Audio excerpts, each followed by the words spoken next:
Welcome. This is Astrology Insight Now, a weekly forecast program with astrology and other ways to help you make the most of your week and to heighten confidence for daily life. It's run by Pamela Cuccinell, that's me, the astrologer, and I invite you to find out more about my work at insightoasis.com. I look forward to your joining us every week. Please share with your friends, and here we go. So talking about June 16th, 2025, we're coming off that very probably volatile, a bit of lots of change and unexpected things that happened over the weekend. And as we go into the morning of June 16th, we are still encountering some of the, what I would say, denouement, falling action of what occurred over the weekend.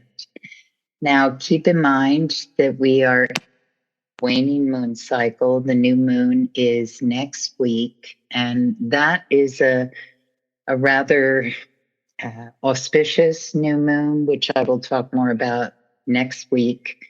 So I think what's important to look at as we're gazing at the week before us is how can we utilize what is at our fingertips and what we can take action with at this point in time to wrap up or poise ourselves for what's coming up in the weeks to come, when ideally we'll feel more of a sense of ability to move forward and do things in creative ways that propel us into a ideally more fruitful situation. Because this week may feel a lot like possibly, well, the strong polarities that we've been dealing with for a while, warring factions, people who want things one way as opposed to people who want things the other way, a standoff of what seems to be the only path forward. And it's super important to work with understanding yourself, where perhaps you may be pushing so hard in one direction, you're not even seeing the possibility of leverage or something that might give or accomplish better if only you didn't keep proceeding in the same way. And believe me, we're all struggling with this at this point in time because it feels so loaded with a lot of things that people want to do, make happen, and proceed with or open. Then this is difficult this morning into early afternoon, and the times I give are Eastern times. So depending on where you live, you're going to have to adjust. But the moon is in the sign of Aquarius. And those of you who listen to me regularly may have heard me say Aquarians are they're change makers, they're innovators, they can really come up with out of the box thinking, and their Achilles heel is they think they're right about everything. And I'm an Aquarius, so I know this.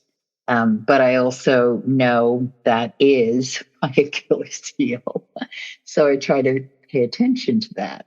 So self-awareness is huge. It allows us to see things in ways that we'd otherwise miss because we're so attached to ways that we do things.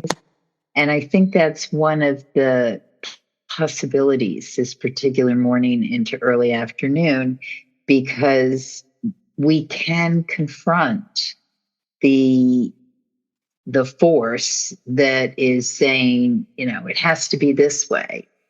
And the piece of confrontation is recognizing when we might be so digging our heels into one way of being that we're not really seeing how we can negotiate more effectively. Negotiation is key at this point in time.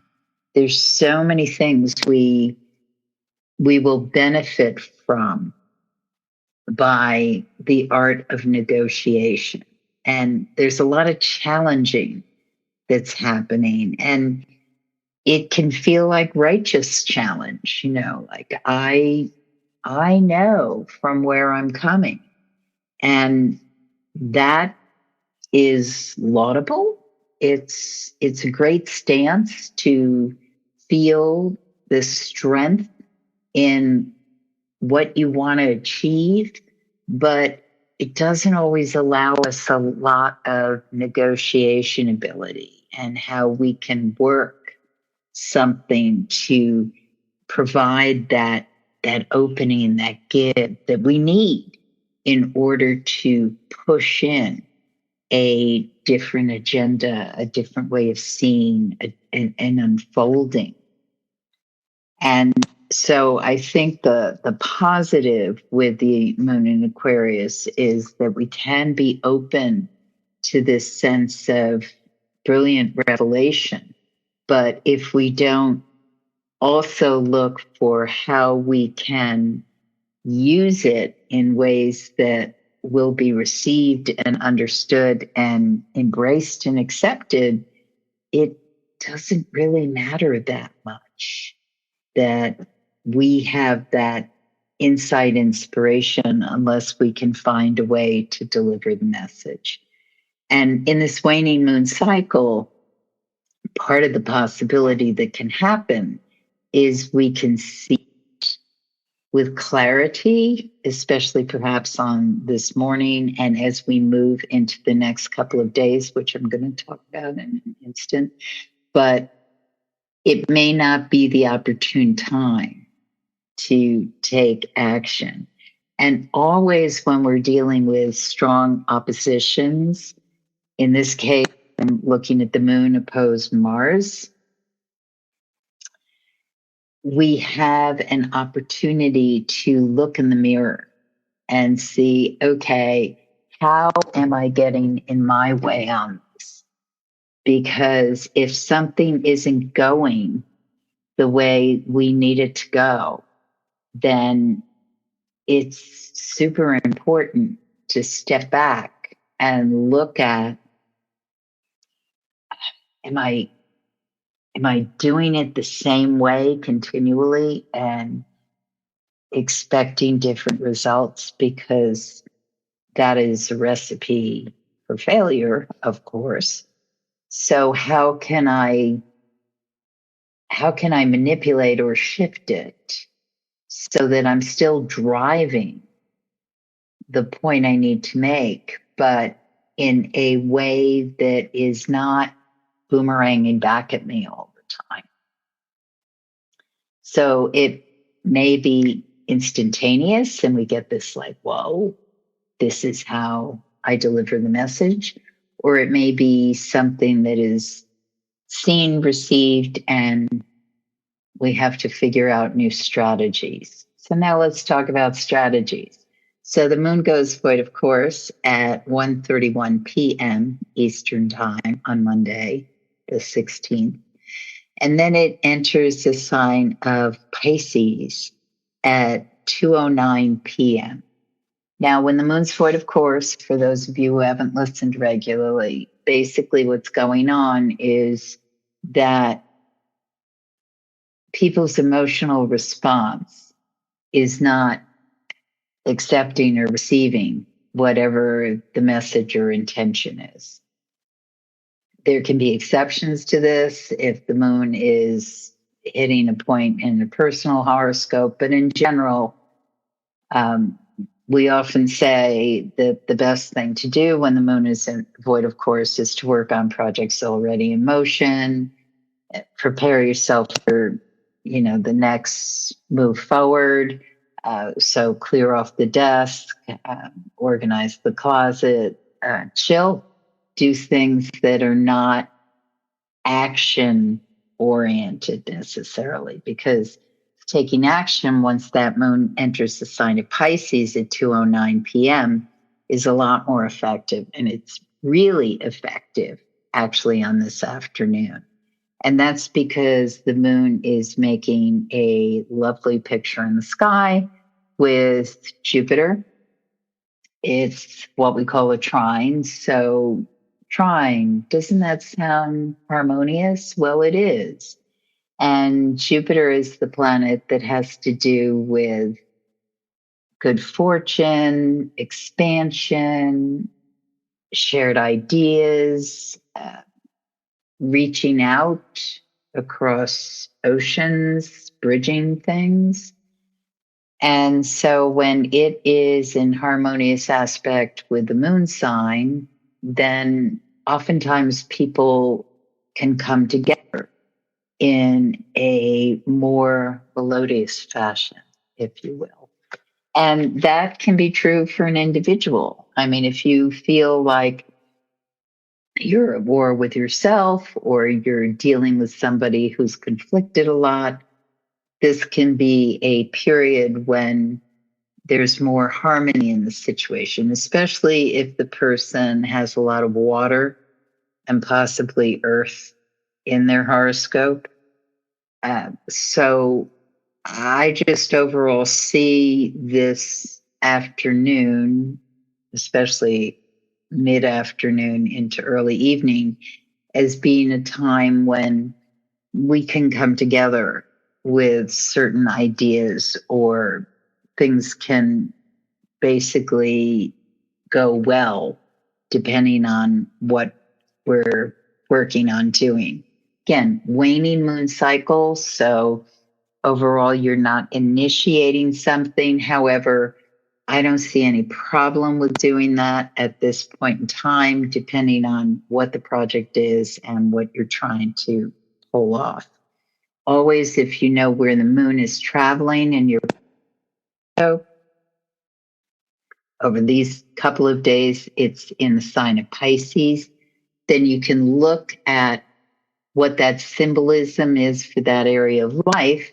And that will let you know, okay, here's the highlight at this point in time. And this is also true of Jupiter being in the sign of Cancer, which is slower moving because the moon changes sign every 2.5 days. And Jupiter sort of books along in a sign for roughly a year. Well, it's moving through the sign of Cancer relatively early degrees. So we have a nice expanse of time to enjoy that.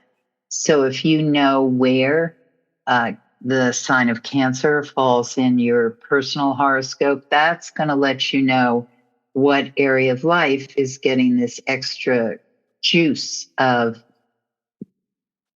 good fortune, expansion, sense of, I can do this. The nice thing about Jupiter, when we're going through a transit of it, is things that might usually get in our way or feel like a block or stop us, doesn't seem that impossible. This can change depending on your personal horoscope, but if a person is going through a Jupiter transit in general, they can feel a lot more sense of ability to accomplish certain things that ordinarily may seem tough for them or hard to achieve. Moderation is always the big word with a Jupiter transit, because we can feel so big and as though things are so possible that we miss signs of, ooh, time to pull back now. So anyway, over the next couple of days, that moon in Pisces may give a lot of us a sense of dreaminess, imagination, creativity. Other people may feel a sense of I'm not really sure what direction to go in. But I think overall, until we get to Wednesday the 18th in the early evening, specifically 5:34 p.m. is when the moon goes void. Of course, many of us can use this period as a time when we can dissolve what feels like rough edges, sharp edges, um, boundaries that keep us from moving in the directions we want to go. So think about that. Waning moon cycle, we're finishing up, we're clearing out, we're preparing for the next push.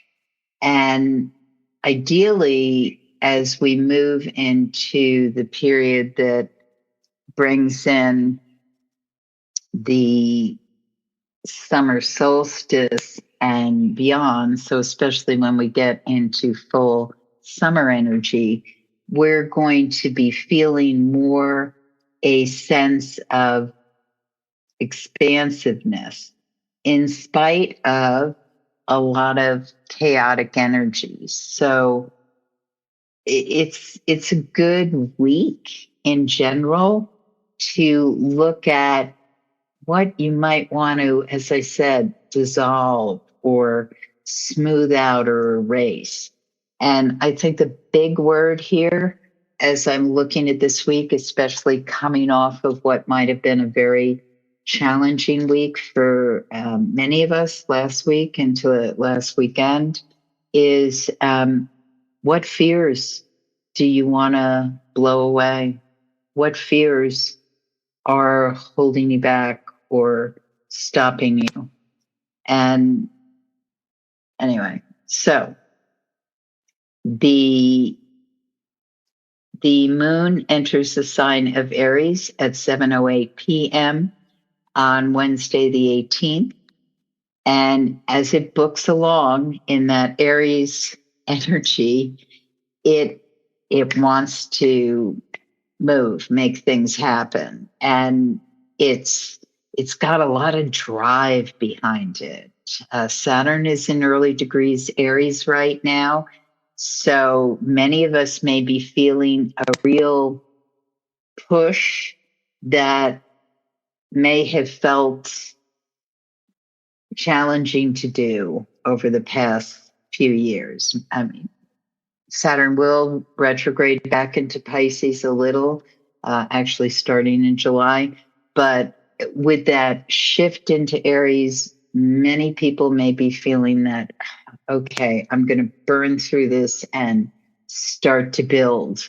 And so I see these couple of days as being strong days for putting together the foundations or architecture of moving forward. It's a waning moon cycle, so it may not be exactly, I am going to start this, but we can conceptualize, construct, imagine, have conversations about how this is going to look and where it's going to go. So that books along, it books along into, again, a high imagination time, especially the evening of the 18th. There's a lot of the Saturn-Neptune in Aries period is so, I've talked about this before, but it serves to talk about it again. Saturn is how we construct things. It's a faster moving orbit than Neptune. Neptune is, it will dissolve things. It will make them seem inchoate, like hard to read, fantastic. But it also, with that combination, Saturn-Neptune, yes, it can feel depressing to some people. It can feel like they're defeated, like, how can I possibly do this?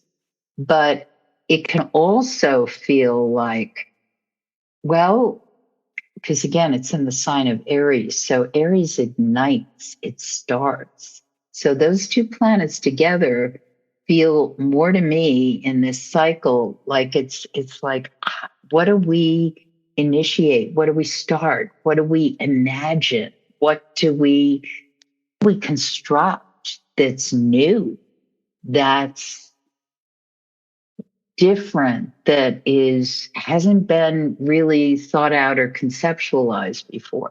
Of course, we're also seeing the explosion of AI, which really speaks about that kind of how you take this kind of fantastic energy and you make things out of it, you construct things out of it, and perhaps it also leads you into what you think you might be constructing.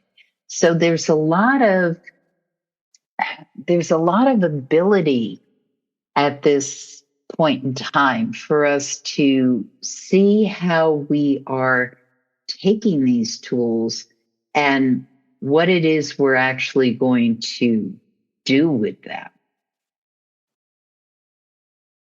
It's a big conversation, to say the least. And it's not just about AI, it's about anything that has to do with what you're constructing, how you're conceptualizing, what you're building, how you're going forward, and putting in that sense of, well, it can be spiritual as well with Neptune. The spiritual concepts of what you want to construct and build with that fire. Oh yeah, here it is. Okay, now it's coming in. So the myth of Prometheus brought fire to the humans, and as a result was punished theoretically until the end of time. The Zeus or Jupiter, depending on Greek or Roman, was very angry that the humans were given this tool of the gods, fire, for which they could forge and create all kinds of things. And so Prometheus had to be punished. And it was tragic. Tied to a rock every day. The crows would pick out his liver, and every night it would rebuild, and every morning it would happen again. And so he was in this terrible plight until he was freed and put into the sky as a constellation, as a reward. I think his memory's telling me correctly, it was Hercules who freed him from his fate. But the reason I talk about Prometheus is because I'm talking about bringing a tool in that requires a responsibility with it. And Prometheus, one could say, absolved human beings of the responsibility of this tool of the gods by sacrificing himself. And yet, what is really important and a missing piece of human evolution at this point in time is really understanding the responsibilities of the multitude of privileges certainly people in first world countries have. So how do we take this Saturn Neptune opening? How do we move through this with grace and greater understanding than we have in the past? Because these cycles continue. It's this spiral energy that continues. So anyway, I invite us all to contemplate that, what we can each do in our individual way. And it's so, yeah, some of us can make big swipes. I mean, we can do things that really have a strong effect depending on how much power, money, visibility we have. And others, it's just quiet ripples that we do. But we each can do this. We must feel we are each capable of some kind of taking responsibility for how we celebrate the privilege of creativity, freedom, whatever it is we may have that someone else doesn't. So the moon goes void, of course, at 9:49 p.m. on Friday the 20th, which, depending on where you are on the planet, is also the summer solstice. And for Eastern time zone, the sun enters Cancer, which is when the summer solstice kicks off, at 10:42 p.m. Now, this summer solstice has a moon in the sign of Taurus, which is actually quite lovely because the summer solstice is a period of time. Well, in the northern hemisphere, it enters in summer. In the southern hemisphere, of course, it's winter. But the position of the sun is in line with a point of Earth axis, which speaks about how we open up into an extension of a season. And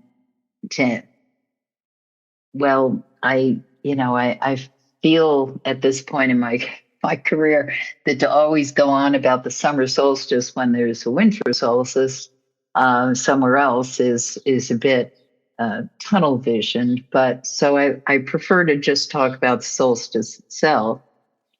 And so we're in this time where one period is shortened and the other is extended, so day and night.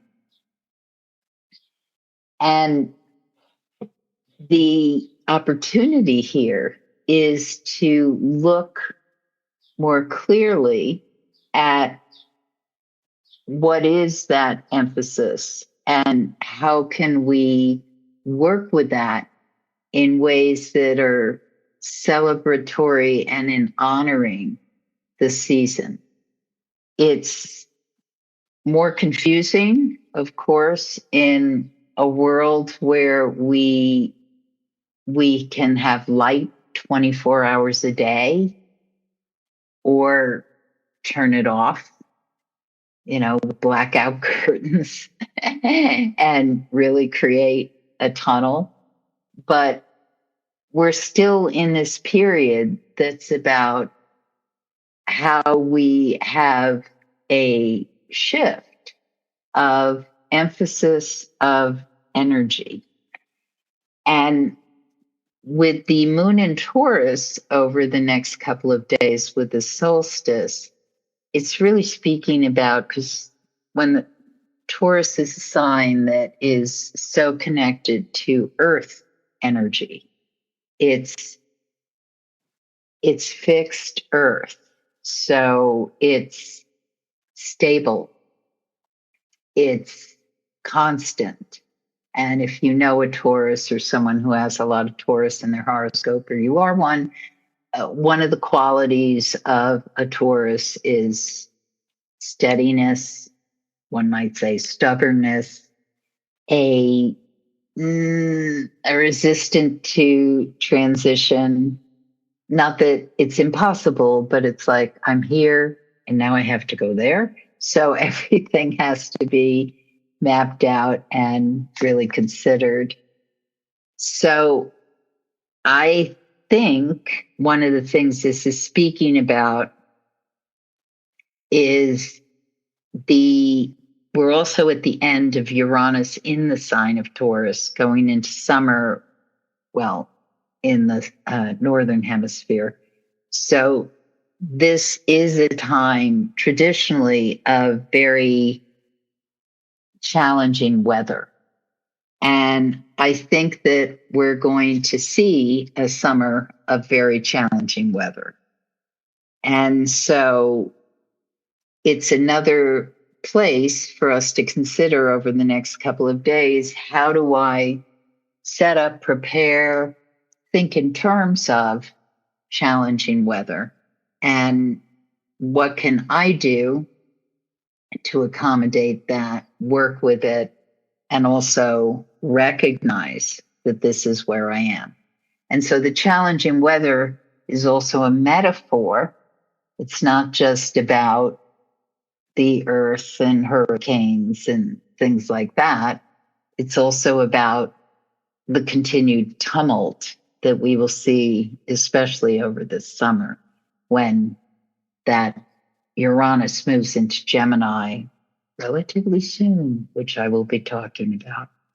So the moon goes void, of course, at 9:50 p.m. on Sunday, and it enters the sign of Gemini at 10:57 p.m. So my recommendation is that we use the weekend to really be in nature, see what nature is teaching us, showing us. Many of us may get symbols or suggestions from nature of what's going on for us personally, seeing birds, certain flowers, an unusual phenomena, a sense of feeling uplifted, all or some of the above. And when that moon moves into the sign of Gemini, this is more jazzy energy. So depending on your time zone, you might want to make it an early night so you have a good night's sleep, because otherwise electronics are going to be very seductive once that moon enters the sign of Gemini. You have been listening to Astrology Insight Now. Please share with your friends, and if you'd like to make a donation, you can do so at astrologyinsightnow.com. Have a stellar week, and we hope to see you next time.